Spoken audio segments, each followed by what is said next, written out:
Olá, pessoal, sejam todos muito bem-vindos para mais um episódio do nosso podcast UTI em Forma e Ação. Para formar e pôr em ação fisioterapeutas de excelência nas nossas UTIs, hoje a gente tem mais um episódio com mais um tema. Eu sou a Débora, fisioterapeuta intensivista, e você pode me encontrar no @movimenta_UTI. Olá pessoal, eu sou o Sancler Bernardes, fisioterapeuta intensivista também, e você consegue me encontrar lá no Instagram no @SanclerBernardes. E juntos você nos encontra aqui no nosso podcast. Aproveite para se inscrever no nosso canal do YouTube ou então no nosso canal do Spotify e deixe seu comentário, chame a gente para conversar, deixe seu like, isso é muito importante para que a gente continue produzindo o nosso trabalho.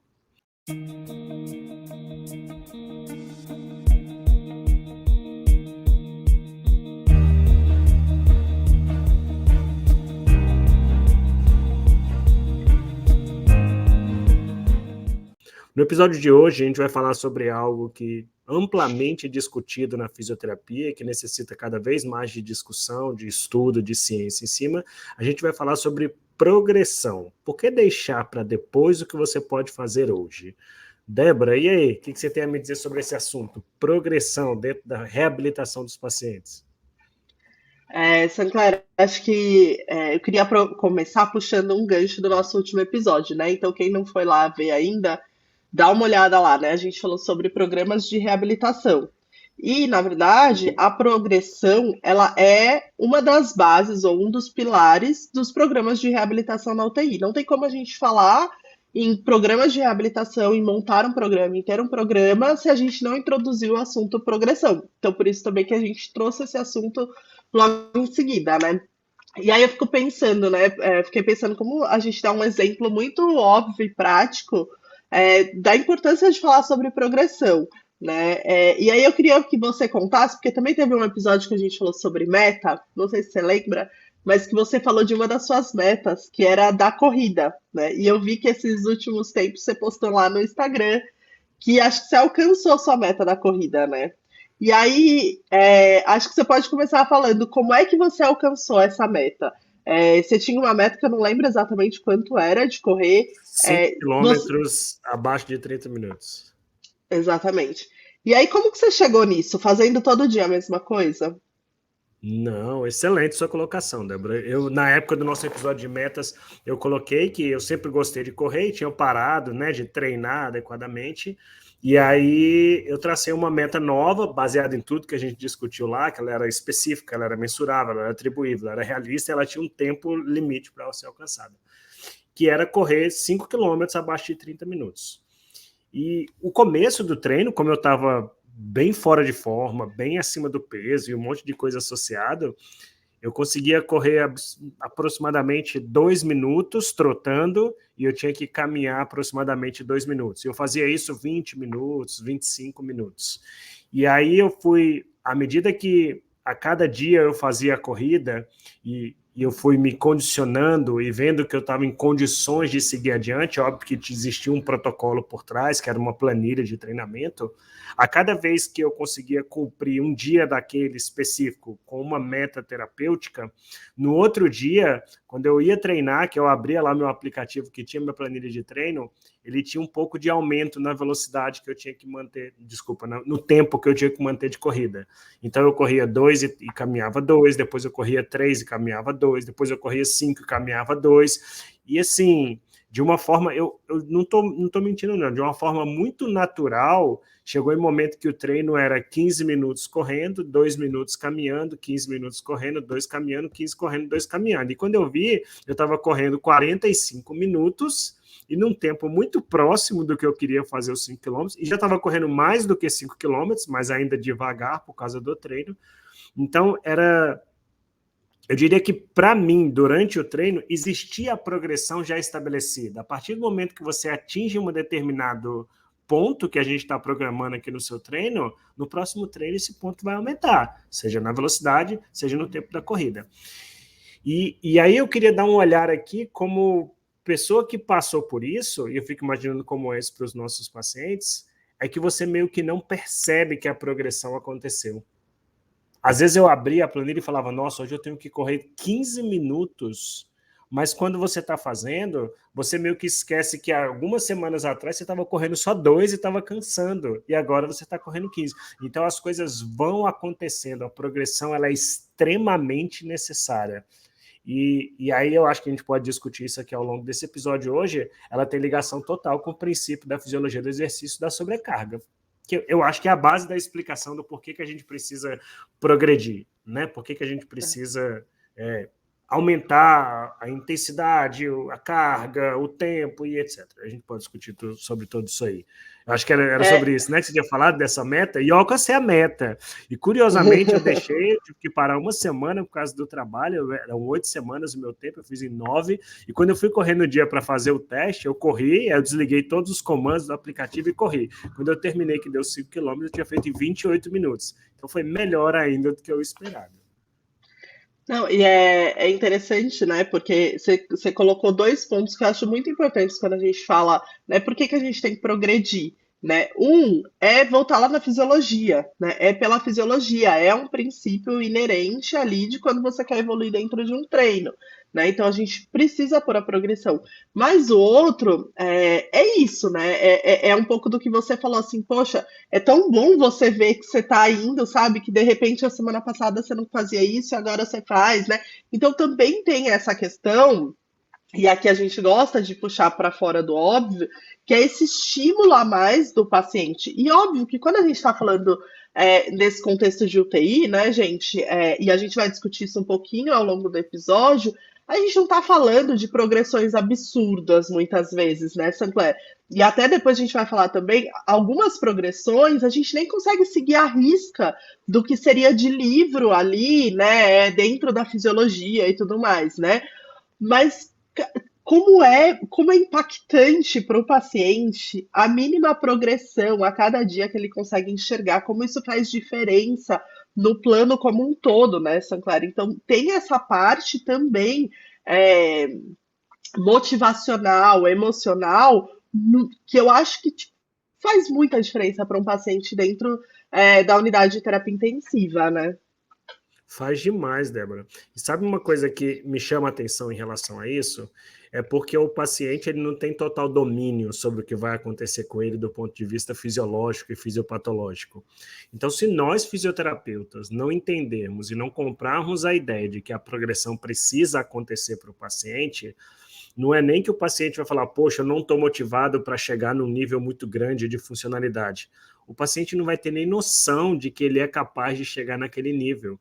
Então, se o fisioterapeuta vai todos os dias e não progride, ele foi no primeiro dia, ele botou o paciente sentado, e 4 dias depois ele está continuando com o paciente só sentado, ele não progrediu dentro dos exercícios, talvez o paciente entenda que aquilo ali é o limite dele dentro da terapia intensiva e que o resto vai ficar só para depois.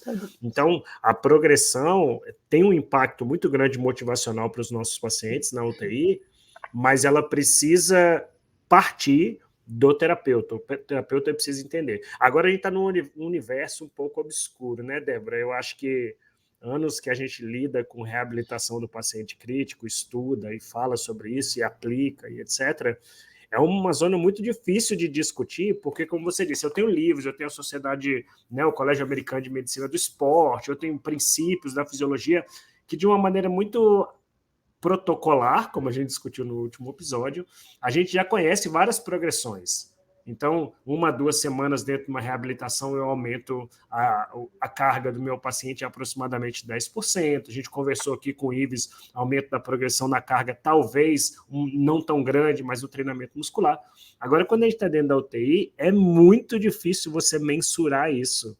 E aí eu queria trazer uma pergunta já para botar a lenha na fogueira para você. Como é que eu determino a progressão de um paciente? Ou será que a UTI não é o espaço para a gente ter uma progressão tão determinada em etapas e porcentagens, e talvez por serem habilidades simples, como você falou agora há pouco, né? São coisas simples, talvez a gente tivesse que progredir para o máximo, né? Talvez. O que você acha sobre isso? Eu tenho uma opinião, assim, talvez um pouco polêmica, a gente pode discutir, mas eu acho que talvez a gente chegue lá em algum momento, né, numa discussão profunda e com bases científicas dentro da unidade de terapia intensiva, porque tudo que se discute em relação à progressão hoje não é baseado em doente crítico, né? Porque se a gente Exato. for procurar, né, progressão de carga em doente crítico, por exemplo, a gente não tem, né? Então a gente está trazendo um conhecimento externo para um ambiente interno e a gente sabe que nem sempre é reprodutível, né? Então, assim, na minha opinião, Sancler, quando a gente fala em progressão hoje, eu vou ser muito sincera com você. O que que eu gostaria? Que as pessoas progredissem, sabe? Eu Não não vou nem importa para se é uma. porcentagem, se é carga, se tem alguma, tem que progredir. Exato, porque o que eu vejo, e eu vou ser muito sincera com você, o que eu vejo na prática é não existe progressão de coisas básicas. Então, por exemplo, a gente muitas vezes fica discutindo carga. Ah, você foi lá, colocou 1 quilo, precisa progredir com RM máximo, sei lá.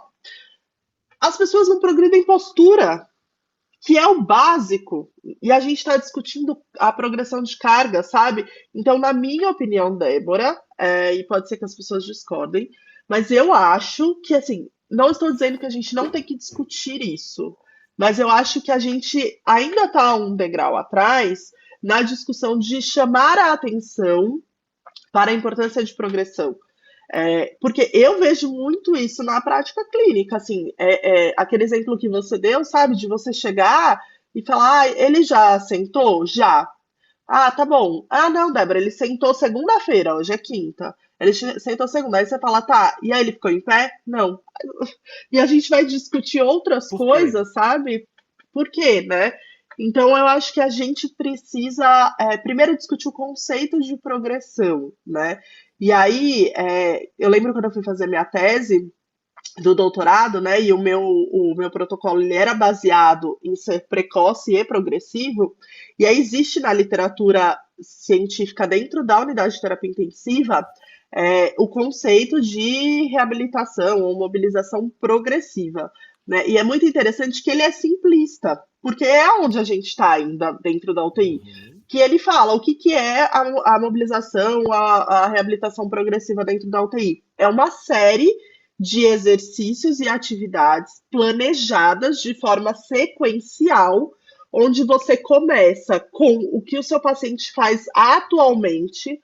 Então, isso é um ponto de cuidado, né? Não é lá atrás, onde você começa com o que ele consegue atualmente e vai para frente. Ponto. Eu acho que assim, a gente cumprindo isso, aí a gente começa a discutir coisas mais complexas, né?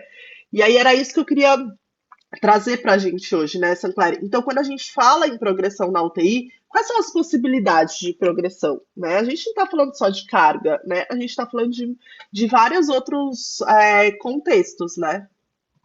Progressão, por exemplo, das habilidades funcionais, né? Como você está dizendo. Se a gente não está progredindo uma postura, uma mudança de postura, não tem por que eu discutir quantas repetições, qual é a carga que eu vou dar por exercício. Eu acho que isso tem muita relação, a gente já falou diversas vezes isso aqui, com quais são os objetivos da fisioterapia na reabilitação do paciente crítico. Porque não dá para você pegar o conceito que é aplicável a um atleta de fisiculturismo, de progressão de carga, ou de um indivíduo que vai 2 vezes por semana num programa de reabilitação, que você sabe quantos exercícios você vai fazer, quanto tempo você tem, e que o paciente só vai quando ele está estável e apto a fazer o exercício, e comparar isso com o indivíduo que está inflamado, com o indivíduo que está com balanço hídrico positivo, com o indivíduo que está com uma disfunção hepática, que está em uso de sedação às vezes, mas está acordado, que está em ventilação. É impossível você vir aplicar isso para esse paciente. É impossível. Até porque se a gente trouxer isso de fora da UTI para dentro da UTI, imagine você que a gente fala, vamos começar com 60% da RM máxima. Aí você fez uma RM com o paciente de manhã. E aí esse cara recebeu um diurético, tirou o balanço hídrico positivo, está mais disposto, às vezes à tarde uma RM dele já é outra.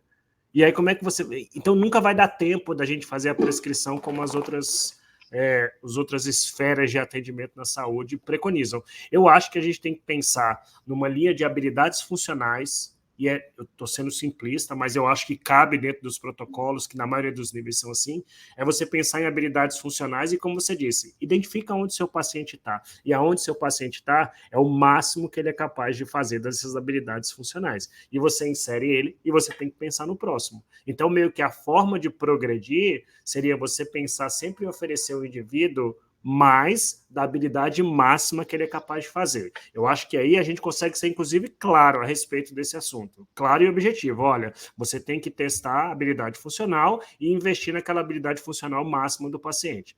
O que eu acho que fica a desejar, por causa dessa questão do tipo de paciente que a gente está lidando, é o que fazer para ganhar essas habilidades. Né? Eu acho muito difícil. Eu não estou conseguindo botar meu paciente em pé de jeito nenhum. Ele não fica em pé, ele está fraco. Certo. Aí eu vou fazer exercício, com que carga, eu vou progredir como e etc. Então, essa habilidade funcional, eu acho que é a primeira forma que a gente pode pensar da progressão. Que outros você pensa, assim, que a gente poderia incluir de progressão? Eu super concordo e eu queria só colocar um pouquinho mais de assunto nisso, né? E só puxando esse seu gancho final, a gente, pelo amor de Deus, né? A gente não está aqui dizendo que a gente não tem que prescrever os exercícios, que a carga não tem que estar prescrita, que a repetição não tem que estar prescrita, não é isso, né, Sancler? A gente só está pondo pontos que, assim, não é tão simples, né? A gente tem algumas dificuldades em relação a isso, e que talvez a gente devesse primeiro fazer o básico bem feito, né? Mas, enfim, essa coisa da funcionalidade, das atividades, eu acho que é o primeiro, assim, né? Então, sempre quando a gente for pensar em progressão na UTI, eu acho que é válido a gente partir daí, né? Meu paciente está progredindo, por exemplo, postura. Eu brinco com os alunos e eu tenho até um post sobre isso no Instagram, né? Que eu falo, é o PPP. Esse paciente pode progredir postura? Sempre pensa nos 3 P's. Pode progredir postura? Então você vai lá e você vai falar, bom, ele já sentou. Ele pode progredir postura? Progredir a postura com ele, né? Então acho que esse é o básico, assim, progredir em termos de marcos posturais, em termos de marcos funcionais. E aí, dentro disso, óbvio, é igual você comentou. Aí a gente tem, esse paciente não consegue, não está progredindo em relação a isso. Aí a gente tem que preencher esse sanduíche aí, né? Pensando, bom, então o que que falta? Falta força? Então tudo bem, então a gente vai trabalhar isso. E aí, obviamente, você vai progredir dentro desse trabalho específico que você está fazendo. E aí, tudo bem, você está fazendo trabalho de força, você pode escolher lá tentar fazer um RM, né? O Sancler falou das dificuldades ou da mudança da manhã para tarde, mas ninguém está falando que você não pode fazer, ou não é aplicável, ou não deve fazer. A gente só está colocando que não é um cenário tão claro e tão acessível quanto no ambulatório. Mas você pode escolher, vou fazer um teste de força, vou colocar lá uma quantidade e vou tentar progredir dessa forma. Às vezes, por exemplo, um paciente descondicionado, né? E aí você começa a fazer um ciclo ergômetro com ele, né? É importante que você progrida, né? Então, só que é isso que eu acho que a gente tem que chamar atenção, que não é uma coisa tão de livro ainda, né? Porque a gente ainda está aprendendo e tateando dentro da UTI esses conceitos, né, Sancler? Porque você tem lá um condicionamento cardiopulmonar com o paciente. Às vezes, é aquilo, você tem um paciente que já era treinado antes e está na UTI por algum motivo X, né? E aí, quando você começa a trabalhar um ciclo com ele consegue evoluir e progredir numa rapidez que um paciente que não era treinado antes e que ganhou um descondicionamento na UTI não vai conseguir progredir. Então, assim, eu deveria progredir como esse ciclo, né? Será que existe uma regra? Eu tenho que progredir cada dia, sei lá, tantos por cento de tempo que ele está fazendo? Não sei, a gente não tem essa resposta, né? Eu Não acho que tem. a resposta que a gente tem é que a gente precisa evoluir. Então, faça de algum jeito. E aí você pode pensar em progredir o tempo, por exemplo, né? Você pode pensar em progredir a velocidade. Às vezes, você não vai conseguir progredir um, você consegue outro, né? Esses dias até não tem nada a ver com. E olha que interessante, né? Agora que me veio essa lembrança, esse exemplo. Não tem nada a ver com exercício em si, mais ou menos, mas a gente estava com um paciente lá na UTI muito difícil desmame da ventilação na traqueostomia. Coisa assim, de ficar, tipo, 20 minutos fora e ficar, né, assim, naquele limiar que você fala, é melhor voltar para ele não fadigar, né? E aí tentava-se de novo no outro período. E aí tava truncado, sabe? Não tava progredindo, assim, às vezes a gente não tá progredindo no tempo, a gente não consegue sair desses 20 minutos. Eu falei, gente, e se a gente tentasse, ao invés de progredir o tempo, ir para 25, 30 minutos, progredir o número de vezes que ele faz isso durante o dia? Então, por que quem falou que a gente tem que fazer uma vez por período? Né? Talvez ele consiga tolerar, por exemplo, fazer, sei lá, 7h30 da manhã, a hora que pegou o plantão, arruma, vai lá, coloca ele 20 minutos. Aí, quando for umas 11h30, meio-dia, coloca de novo. Então, assim, você não está aumentando o tempo, mas você está aumentando a frequência do estímulo que você está dando. É uma possibilidade, né? Então, por isso que, assim, eu acho muito difícil que a gente eu acho que a gente vai Chegue numa evoluir. resposta. Eu acho que a gente vai evoluir, né? Mas acho muito difícil a gente chegar nessa resposta, porque não é tipo uma reabilitação de uma fratura de tornozelo, né? Que é aquilo, é muito mais redondo, né? Muito mais fechadinho. É o que você falou, são diferentes pacientes. E aí você pode abordar por vários lados, desde que você esteja de alguma forma progredindo com esse paciente, né? Perfeito. E eu queria chamar a atenção de duas coisas. É assim, por que talvez esses pacientes a gente tem que começar a tirar da cartola outras opções de progressão? A gente também está diante de pacientes que, por algum motivo agudo, perderam a sua força abruptamente. E principalmente quando a gente está diante de uma UTI que já tem um serviço, que já tem uma prática de mobilização precoce, a gente está pegando esses pacientes antes que uma fraqueza muscular severa se instale neles. Você concorda comigo? Tipo, não, na Hum. sua UTI você tem protocolo. Então o paciente estabilizou 12 horas, 24 horas, ele entra no protocolo. Então, o que ele está tendo é o impacto agudo de uma doença. Então, às vezes, você pegar e estimular para que ele levante, é como você disse, é um atleta que internou e rapidamente você botou ele no cicloergômetro, o cara está pedalando um tempão já. Então, ele perde muito abruptamente por causa de uma condição aguda fisiopatológica. E aí, ele vai ganhar por causa dos exercícios? Vai, mas principalmente os exercícios vão dar condições de manutenção, porque essa condição aguda vai se reverter. Então, talvez... E aí eu vou colocar o que eu acho, tá? Também pode ser que seja polêmico ou não. Eu acho que os exercícios têm que ser feitos sempre buscando o nível máximo de força, de tempo, de função e etc. Dentro da UTI. A gente tem períodos curtos, a gente faz intervenções extremamente divididas dentro da UTI, e você acabou de dar uma sugestão de dividi-las talvez mais ainda, o que torna muitas vezes tolerável um tempo curto para o paciente. Então eu penso nisso. Eu tenho um artigo antigo que a autora fala assim, há uma negligência funcional dentro da UTI, porque o que ofertamos à maioria dos pacientes deixa a desejar do que o paciente é capaz de fazer.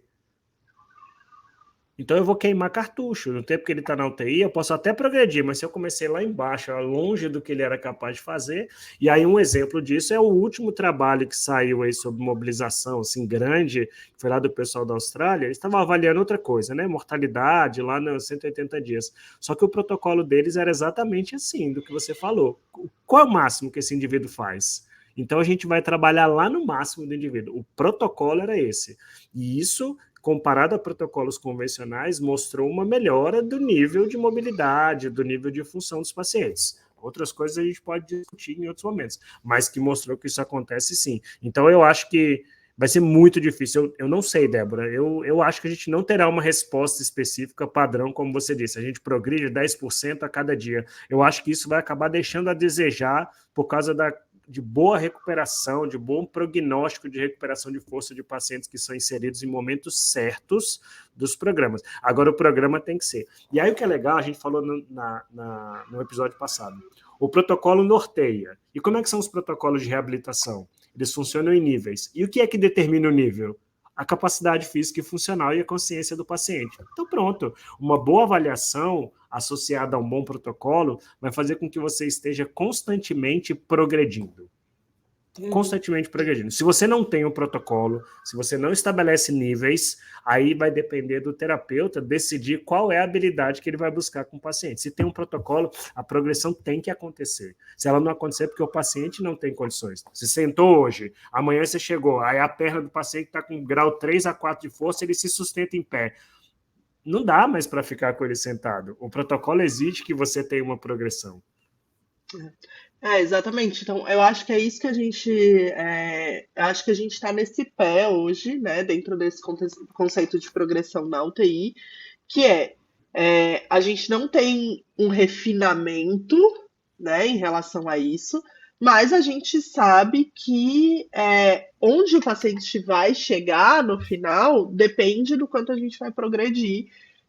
E minimamente ali dentro de um contexto funcional, de posturas, de marcos posturais e de mobilidade, né? Então, eu acho que isso é importante, porque tem pacientes, né? Eu acho que você já passou por isso, eu já passei algumas vezes, de olhar e falar assim, nossa, esse paciente foi de alta, por exemplo, sem andar. Putz, comemos bola, porque se ele tivesse progredido ontem, antes de ontem, ele estaria indo de alta andando da UTI, né? Então, o que eu fico pensando é isso, é que o resultado final do paciente ali, ele depende muito, muito da progressão, né, Sancler? Porque senão é um paciente que acaba, às vezes até subindo, né, mas estabilizando ali, né, se a gente pensar na linha de cuidado desse paciente, né, na linha de reabilitação dele dentro do hospital, é isso, ele até sobe, né, um paciente que sai da cama né, de um momento ali onde ele só ficava na cama,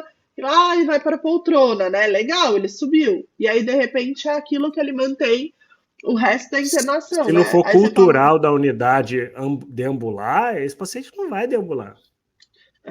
exatamente. Então, acho que é isso que a gente precisa urgente pensar quando a gente fala em progressão. Agora, aproveitando esse gancho, então, né, dessa coisa de realmente vir numa crescente, né, de reabilitação e isso depender da progressão, quando a gente fala em progressão, a gente pensa, né, no que a gente falou até agora, de onde eu consigo progredir, né? Consigo progredir na carga, consigo progredir no tempo, consigo progredir na funcionalidade, na mobilidade. Aí agora eu queria trazer um outro aspecto da progressão. Quando que a gente deveria progredir? Será que a gente deveria progredir sempre de um dia para o outro? O que você acha? Eu acho que aí eu vou juntar duas coisas. Estou pensando no paciente, mas estou na estruturação e na logística dos serviços também. Eu acho que a gente poderia progredir a cada sessão, a cada atendimento, a cada vez que o fisioterapeuta vai na beira do leito. E principalmente fracionando as intervenções. E eu acho que uma forma da gente fazer isso neste número de vezes, às vezes mais de uma vez ao dia, é você ter domínio, a equipe ter domínio de alguma forma de se avaliar nível máximo de mobilidade dos pacientes. Eu adoro escalas de nível máximo de mobilidade por conta disso, porque eu acho que ela leva todos os fisioterapeutas que vão na beira do leito, e aí estou trazendo assim, não é o ideal, não é o que eu gostaria, mas a gente sabe que os atendimentos são feitos 2 ou 3 vezes ao dia, né, no cenário das nossas UTIs atualmente. Se todos os fisioterapeutas que chegassem fossem lá e de uma maneira performática colocassem o seu paciente para fazer o máximo, a gente estaria progredindo a cada vez que alguém vai lá. Então eu fui de manhã, fui lá, tentei, não ficou em pé, ele sentou. E aí, se ele só sentou, eu trabalhei com ele sentado, pensando em ganhar condições para ele ficar de pé. Você chegou à tarde, se você tentou e ele não conseguiu, tudo bem. Você tentou progredir, mas não era o momento. Você continua trabalhando ali para a gente ter condições. Mas se você chegou e ele ficou em pé, a progressão acontece. Você já vai para o equilíbrio, você vai para a descarga de peso em pé. Então, eu acho que todas as vezes, usando uma escala de nível de mobilidade, ou nível de atividade, ou algumas escalas consideradas como escala de função, mas que sejam mais simples para você olhar só para esse marco funcional, eu acho que se 2 ou 3 vezes ao dia os fisioterapeutas têm o hábito de ir, eu acho que a cada uma dessas vezes seria o momento de verificar a possibilidade de progredir. Eu acho que não precisaríamos colocar dia a dia. Essa é a minha opinião a respeito aí de quando. E você, o que você acha? Não, eu super concordo. E eu tenho a sensação, às vezes, que a gente perde tempo na UTI por essa coisa de assim, hoje ele fez isso, então o próximo fica para amanhã, né? Sendo que o próximo poderia ser na sua própria terapia, né? Ou na da tarde, por exemplo, né? Se você atendeu de manhã. E Exato, aí, quem perde é o paciente. Às vezes é um paciente que já exato. poderia avançar na funcionalidade, que poderia ir de alta, né? Porque a gente sabe que tem lugares que às vezes, a gente está esperando ele andar para ir de alta, por exemplo. E aí você coloca ele em pé hoje e você fala, então tá bom, amanhã eu ponho ele para andar. Caramba, põe ele para andar hoje, né? Então Porque eu você não acho coloca que, ele em pé e tenta até você ter certeza que ele não que consegue não andar. dá. Você foi no máximo. Exatamente. Eu acho que um pouco de. Eu acho que tem várias coisas que impactam nisso. Não sei o que que você acha, mas eu acho que tem uma cultura, né? Do tipo assim, sabe, eu vou por pontos, né? Então, assim, Todo dia. ele Eu acho, estava deixa eu só deitado. deixa eu fazer um parênteses, e eu acho que isso é uma coisa que vem ganhando até força, essa cultura, porque a gente tem falado muito e pedido muito e visto a necessidade de ter uma pessoa com um olhar horizontal, né, um diarista, e às vezes recai sobre o diarista uma boa avaliação física e funcional e para o restante da equipe para cumprir o plano terapêutico. Se você não reavaliar do ponto de vista funcional, vai ficar preso desse jeito que você falou. De manhã programou Exato. sentar e todo mundo senta de tarde e de noite. Aí só no outro dia, quando avaliar de novo, a gente progride. Talvez a gente perca. O tempo da internação é muito curto para a gente discutir progressão que seja diária. O paciente ficou 3, É, 4 dias. Se você não fez diariamente, você não fez a cada vez, é. diga. E uma coisa que eu gosto muito da UTI, né? E eu sempre falo para os alunos, quando eles chegam, eu falo, gente, a UTI e a gente fala aqui muito, é dinâmica. E é dinâmica em todos os Extremamente. sentidos, da piora para melhora, sabe? Então, assim, às vezes eles falam assim, eu vou avaliar. Eu falo, gente, é avaliar e fazer, né? Porque assim, não é igual ao ambulatório que você fala assim, eu vou pôr ele para andar, vou avaliar a marcha dele. E aí, quando ele voltar na próxima sessão, Eu vou ter eu um vou plano para ele. intervir. Não, é assim, você pôs para andar. Ele tá andando, né? Mas ele tá andando e não tá conseguindo sozinho. Aí você pôs o andador, aí ali você já vai ver o que, que tá acontecendo, né? Então é muito dinâmico isso, né, Sancler? E aí eu super concordo. A gente tem defendido muito, por exemplo, essa questão de ter uma pessoa horizontal, mas a gente tem que tomar cuidado para não cair em problemas como esse, do tipo, a pessoa avaliou e falou: olha, ontem ele sentou, então hoje é o de ficar em pé. Tudo bem, mas se de manhã ele ficou em pé, à tarde, poxa, por que não dar o passo seguinte, né? Então, tem que tomar cuidado com isso também, eu acho, né? E a outra coisa que eu ia comentar em relação a isso, né? Então, eu estava falando, tem essa questão que eu acho que impacta muito na progressão, que é a questão cultural, né? E eu acho que tem Uhum. outras questões que impactam também nessa coisa da progressão. Uma delas, eu acho que é a falta de experiência, né? Às vezes, quando a gente tem muita gente sem experiência, acaba acontecendo. Eu vejo isso pelos alunos, por exemplo, sabe? De às vezes os alunos vão lá, eu falo, gente, ó, ele já sentou beira-leito, agora vão lá, coloca em pé, vê como fica. Aí eles voltam, Débora, foi maravilhoso, ele ficou em pé. E aí? Não, e aí foi isso, aí eu botei ele pra cá. Aí você Você fala, falou para ele ficar em pé? mas por que que vocês não continuaram? Não tinha certeza se eu podia continuar, se eu não podia, né? Falta Então essa, segurança, né? essa inexperiência eu acho que atrapalha muito, assim, que assim, a gente que está há muito tempo tem essa facilidade, né, de olhar e falar assim, puta, ele ficou tão bem em pé que com certeza ele vai conseguir andar, né, e que alguém que não tem, talvez tenha essa dificuldade, né, mas eu acho que para isso é sempre válido o pensamento do tipo, tá, ele ficou em pé, ele conseguiria ir para a próxima, sabe, dá para fazer hoje, né, então assim, eu acho que o ponto de partida é sempre se questionar qual seria a próxima progressão e se ele dá conta de fazer ou não, né? Então, acho que essa inexperiência acaba impactando muito também. E eu acho que a outra coisa que impacta muito e que a gente fala aqui também direto é esse pensamento engessado de uma terapia engessada, né, Sancler? Do tipo assim, ah, para hoje eu pensei em fazer isso para esse paciente. Tá, aí você vai lá e faz o que você pensou, né? E você não volta. Ou de repente a gente fala muito isso aqui, né? Por exemplo, uma perda de progressão que eu acho muito comum é assim: você vai, coloca o paciente em pé. Aí ele fica bem, só que ele fica cansado, porque ele está descondicionado. Aí você volta ele pro leito para descansar. E aí essa mania que a gente tem de atender uma vez só, né? Acabou o atendimento. Acabou o Acabou. atendimento, sendo que de repente, se ele descansasse 30 minutos, 2 horas e você voltasse no final do seu plantão, e aí eu queria fazer um adendo aqui, né? Não sei se a gente já falou isso antes. A gente não está falando em ficar reatendendo os pacientes. A gente está falando em não ter um atendimento que seja quadrado, né? Que eu diminuir aqui para depois voltar e atender ali. Enfim. E aí você conseguiria progredir no mesmo, né? Coisa que talvez você não consiga se você tiver essa ideia estática do tipo, olha, eu entro uma vez só no seu quarto e eu não entro mais depois, né? Então, não sei se você tem mais alguma coisa, o que você acha, mas na minha opinião, muito da falta de progressão que a gente vê no dia a dia é isso, é a inexperiência das pessoas, né? E falta desse questionamento. Ah, dá para progredir? Por que que não fez mais? Por que que não foi? Esse atendimento meio quadrado, né? E essa cultura de repente, é um passo por vez, né? Ou é dentro dali. Eu acho, Débora. Eu acho que, inclusive, você falou sobre a insegurança, né? E a insegurança, quando é no começo, na formação, ela é, inclusive, necessária, né? É preciso que os alunos tenham insegurança mesmo, porque isso vai dar um atendimento menos inconsequente para eles. Mas, por outro lado, o problema é que se a insegurança não é trabalhada adequadamente, ela vira rotina depois. Então, a gente tem profissionais que já passaram dessa fase da insegurança ainda optam por não mobilizar ou não progredir com seus pacientes, achando que estão fazendo uma coisa mais segura. Então, isso é um medo muito grande que eu tenho.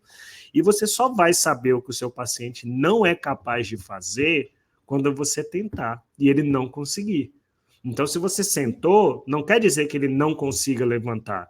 Quer dizer que ele consegue sentar. Levantar, você não testou. Então, a gente tem que parar de trabalhar com deduções do que o paciente seria capaz. Nossa, e aí é bem quadrado isso mesmo, né? Ele já sentou, então agora chega. Amanhã eu tento levantar, porque é outra habilidade. Sim, mas ele não tem tempo para isso dentro da UTI. Então, eu acho que, volto a falar, eu acho que uma avaliação, e por que eu gosto das escalas de nível de mobilidade, IMS, do Johns Hopkins, eu conversei outro dia com a Heidi Engel, eles estão com uma escala nova para avaliar isso também na Universidade da Califórnia. Elas são simples. Eu não estou falando de você aplicar uma escala PERM, a PFIT, a FSS, não. Elas são simples, que permitem que na beira do leito, em poucos minutos, você consiga fazer isso com o seu paciente. E você deu um negócio interessante. Desse nível que você alcança, na hora você já sai do seu tratamento, né? Então, eu acho que esse é um grande problema. E o outro problema desse atendimento engessado, ele é muito cultural, Débora, e eu gostaria muito que as coisas fossem diferentes, né? Você citou um exemplo interessante. Meu paciente ficou em pé, mas ele cansou. E aí eu volto ele para a cama e acabou o atendimento dele. Certo, numa boa, a gente não atendeu direito esse paciente. A gente nem fez progressão e nem tomou nenhuma medida para que ele pudesse estar apto a progredir daqui a pouco. Será que esse paciente que se levanta e cansa, a gente não pode conversar com a equipe da enfermagem e programar uma série de atividades ao longo do dia que vão exigir que ele só levante e fique um pouquinho de tempo? Escovar o dente na frente do espelho, sentar na cadeira para comer, levantar aí na janela do quarto. E aí quebrar essa cultura de que o atendimento fisioterapêutico é só na hora que você vai no quarto. Poxa, a gente está batalhando há tanto tempo para fisioterapia 24 horas na UTI para falar que você vai lá 2 minutos e acabou o atendimento? Então tem que mudar. O fisioterapeuta é um profissional de contato contínuo e essa mobilização ela é precoce, progressiva, e eu diria que ela é prolongada ao longo do dia, né? Ela é prolongada ao longo do dia. Quantas vezes a intervenção for necessária? Eu acho que é aí que a gente vai ganhar com esses pacientes. Eu acho que essa é a principal barreira que a gente tem para que uma boa progressão aconteça. Boa avaliação e mudança da cultura. Exatamente. Você sabe o que você estava falando, eu estava lembrando aqui, né, de quando a minha avó ficou internada. Eu não sei se já contei essa história aqui, o final da história, né? Mas ela ficou na UTI uns 30 dias e era o casamento do meu irmão, né? Eu já contei isso em algumas palestras que eu dei.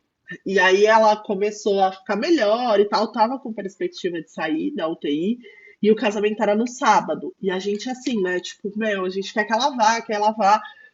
E aí, no fim, resumindo a história, ela recebeu alta na sexta, ela foi pro casamento no sábado, mas ela entrou de cadeira de rodas no casamento do meu irmão.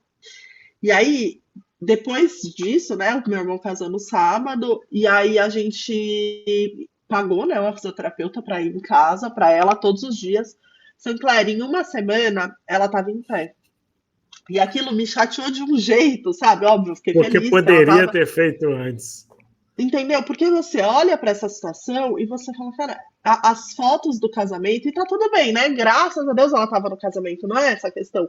Mas aí você olha as fotos, né? Ela ali na cadeira de rodas, sem, né, ter conseguido entrar, enfim. E aí você olha e você fala assim, poxa, foi uma semana que a gente que tá ali dentro, a gente. E tem esse feeling, a gente consegue olhar e falar assim, putz, sabe, é uma semana que dava para ter sido condensada, sabe, em atendimentos mais intensivos e progressivos de 3, 4 dias de manhã e à tarde, sabe? E aí, quando você olha para o contexto, foram assim, foram dias de final de UTI, começo de enfermaria, onde as pessoas colocavam em pé na estacionária e sentava, sabe? Ninguém parou para falar assim, bom, vamos Não tinha uma caminhar? sagacidade fisioterapêutica, né? O fisioterapeuta tem que É, ser sagaz para querer. É o seu papel. A sua avó podia ter progredido antes, talvez. Eu não estou nem dando certeza, mas é muito provável que sim. E para progredir, né? Isso que a gente estava falando. Então, assim, se ela estava fazendo marcha estacionária, a próxima progressão era caminhar, né? Se ela dava a volta no leito, a próxima progressão era aumentar essa distância, né? Aí depois você podia aumentar a velocidade, ou ao contrário, do jeito que coubesse mais ali naquela intervenção, né? Mas é isso, eu acho que a gente está terminando o nosso episódio e acho que o objetivo a gente podia trazer aqui conceitos de fisiologia, né, Sancler? De falar em termos de progressão, baseado todo na Fit fisiologia, não é? VP, sobrecarga, etc. Exato. Mas não, eu acho que não era esse o objetivo principal do nosso episódio. A gente pode fazer outro, né, mais específico. O que a gente queria aqui chamar a atenção é um componente básico da reabilitação dentro da UTI, a progressão. E a gente não está nem falando de coisas específicas, né, lá do De fundo. A gente está. valores, de, né, de um negócio Exato. protocolado especificamente da progressão. A gente só está pedindo, né, gente, vamos olhar para o nosso paciente, ver o que ele fez ontem, ver o que ele fez no atendimento anterior, ou ver o que ele acabou de fazer no seu atendimento e tentar dar um passo a mais. E aí é progressão, progressão de postura, progressão de função, progressão no número de repetição, progressão na carga, progressão na velocidade, na quantidade de tempo, o que for. Mas sabe aquela coisa da formiga, de ir construindo o formigueiro? É preciso progredir de alguma forma com esses pacientes, né? E todas elas são válidas, porque é isso que a gente falou, a gente não tem a resposta na literatura. A única resposta que a gente tem é que se a gente não progride, esse paciente sai da UTI com um delta ali que poderia ter sido ganhado e não foi. Um E aonde delta ele de vai ganhar função. isso, né, Sancler? É isso que me preocupa.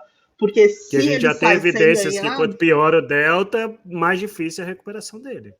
mais difícil, maior o gasto de saúde, seja particular, seja privado. Então a gente tem que correr para fazer isso dentro da UTI, né? Acho que essa era a principal mensagem, não sei o que você acha, mas desse episódio em falar em progressão, né? Com certeza. Eu queria acrescentar duas coisas. Eu vou citar um exemplo e um negócio que eu já li uma vez. Tem um artigo que eu acho fantástico, que foi uma paciente que escreveu e ela teve fraqueza muscular adquirida na UTI depois de uma infecção grave.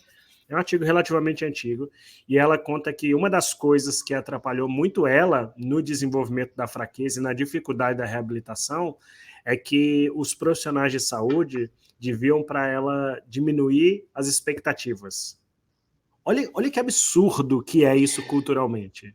Então, ela preocupada com a fraqueza muscular dentro da UTI, as pessoas, não, calma, você sobreviveu, tá bom. Não, não tá bom. Não tá bom porque é um problema a mais. Eu acho que isso já é muito claro hoje em dia para a gente. E aí eu vou levar até para um outro extremo, para um exemplo, para uma reflexão minha, sua e de quem estiver nos ouvindo. Sabe aquele paciente que ganha vários marcos funcionais, ele está dentro da UTI por alguma coisa, esperando um ciclo de medicamento, alguma coisa do tipo, e você saiu, caminhou 200 metros com ele, aí você fala, cara, esse cara está super bem, ele independente funcional. Aí eu vou perguntar, você já mediu a velocidade da marcha dele? Você já viu qual é o máximo que ele conseguiria caminhar? Ou talvez fazer um teste de caminhada, não sei, com esse paciente. Você já pensou nisso? Você já pensou na mudança de direção durante a marcha? Você já pensou em degrau? Isso é progressão dentro da fisioterapia. Se a gente chega nesse paciente, ele caminhou, acabou o nosso arsenal, então a gente não consegue entender o que é progressão. A gente está buscando só que os indivíduos troquem alguns passos e 200 metros é bom para todo mundo. Então, eu acho que essa reflexão é válida. Progredir em complexidade também, né, das Também. tarefas, né? Eu falo isso muito para os alunos. Tudo bem, ele está andando, mas assim, por exemplo, é uma marcha comunitária, né? Ele vai conseguir andar na rua, prestar atenção no semáforo e tudo mais, né? E é isso, né? Ah, Débora, mas isso é ambulatorial. Mas, poxa, talvez você previna que esse paciente precise de uma fisioterapia ambulatorial se você fizer dentro da UTI, né? Não, com certeza é melhor dentro do ambulatório, mas se ele está dentro da UTI, você vai parar de progredir, sabendo que ele precisa progredir, você vai parar só pelo fato dele estar na UTI. Aí é interessante que fique claro, ele não vai ficar na UTI para progredir, ele não vai esperar a progressão para alta, mas enquanto ele estiver na UTI, talvez isso seja possível. Exato. E aí também entraria outra discussão de tipo, ah, mas eu tenho outros pacientes. Aí escuta todos os nossos episódios anteriores, né, Sancler? Gestão de Onde a gente tempo, meta, discute tudo alta isso. Exatamente. fisioterapêutica, tudo isso junto vai ajudar a responder. Débora, acho que Exatamente. chegamos ao fim do nosso episódio, né? Eu fiquei pensando aqui em alguma dica, né, para esse episódio, e eu vou dar uma dica de uma série que eu assisti há um pouco de tempo aí, tá? Inclusive saiu a segunda temporada, eu não tive a oportunidade de assistir ainda. Na Netflix, que chama Last Chance U, né? Que é de University. É um time de basquete, é um documentário real de um time de basquete de uma universidade filantrópica e a luta dos alunos da universidade que jogam basquete e principalmente do treinador em fazer com que eles fiquem melhores para que eles possam conseguir boas bolsas dentro de universidades dos Estados Unidos por conta do basquete. E por que eu acho que tem a ver com progressão? Porque fala-se muito lá e a forma que o treinador aplica de como eles precisam estar progredindo e vencendo etapas, porque o resultado final, o objetivo macro, que é conseguir a bolsa, que é ganhar o campeonato e conseguir a bolsa, ele depende da progressão contínua.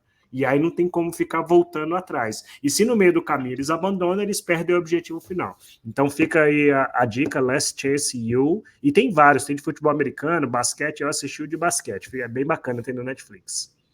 Perfeito. Muito bem. Obrigada, Sancler, pela sua companhia em mais um episódio. Obrigada, pessoal, que acompanhou a gente até aqui.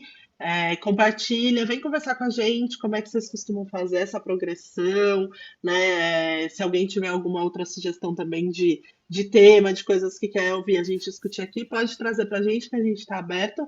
A nossa ideia é isso, é não estagnar dentro dos nossos atendimentos na fisioterapia de uma Progredir. maneira geral. Progredir, né, como pessoa, como fisioterapeuta, para o paciente, como equipe, enfim. Então sigamos juntos, tá bom? Até o próximo episódio. Tá, Tchau, já. Tchau, gente. tchau, pessoal.